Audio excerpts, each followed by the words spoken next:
मला वाटायचं प्रेमात पडल्यावर पिक्चर मधल्यासारखं नाचायला घ्यायला लागतं। या मराठी सिनेमाने इतिहास घडवलाय, पण तुम्हाला त्याबद्दल माहिती नसेल। सनडान्स फिल्म फेस्टिवल या नावाच्या अमेरिकेतल्या सर्वात मोठ्या आणि जगात नावाजलेल्या चित्रपट महोत्सवात हा मराठी सिनेमा पुरस्कार जिंकलेला आहे। त्याचं नाव आहे साबरबोंड। या महोत्सवात प्रदर्शित झालेला तो पहिला मराठी चित्रपट होता। मराठी चित्रपटाने ही मजल मारली म्हणून आनंद तर असावाच, पण त्यापेक्षा महत्त्वाचा आहे या सिनेमाचा विषय। तुझे डोळे लहानपणी पण ब्राऊन होते। तशी तर ही प्रेम कथा आहे, पण दोन पुरुषांमधली, ती सुद्धा ग्रामीण महाराष्ट्रातली। कल्पना करा, गावखेड्यात दोन तरुण एकमेकांच्या प्रेमात आहेत आणि ते सगळं गावभर पसरलं तर।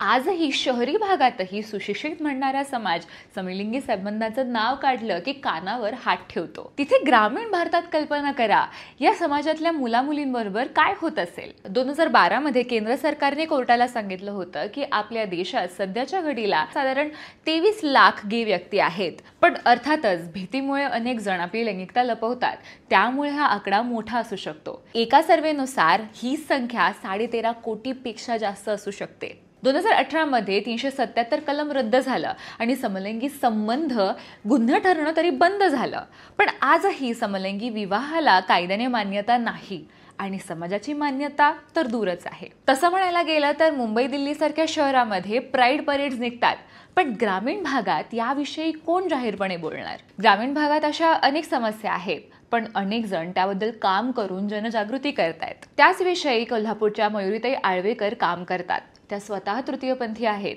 आणि LGBTQ समाजाच्या हक्कांसाठी लढतात। त्या सांगतात की समलैंगी तृतीयपंथी व्यक्ती, त्यांच्या भावना, त्यांचा स्वीकार याबाबतीत ग्रामीण भागात अजिबात जागृती नसल्याने त्यांच्या जगण्यामध्ये अनेक अडथळे निर्माण होतात। वयात येताना जेव्हा शरीर मन बदलत असतं, तेव्हा शाळेत होणारे भेदभाव असोत किंवा कामासाठी गाव सोडून बाहेर पडलो तर तिथे होणारे अत्याचार असोत, असे बरेच अडथळे आहेत। गे आहे असं सांगितलं तर त्यांना भाड्याने घरही मिळत नाहीत, त्यामुळे अनेकांना आपली ओळख लपवावी लागते।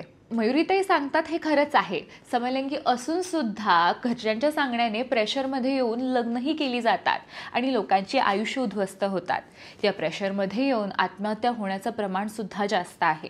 आणि याच वातावरणात साबरबोंड सारखे सिनेमे या विषयावर बोलण्याचं धाडस करतायत, हे कौतुकास्पद आहेत। असे सिनेमे इतर रोमॅन्टिक नात्यांसारखीच ही नाती नॉर्मल आणि नैसर्गिक आहेत असं उत्कटतेने सांगतात। त्यामुळे मराठी चित्रपटाने अशी मोठी कामगिरी केली याचा अभिमान आपल्या सगळ्यांनाच हवा।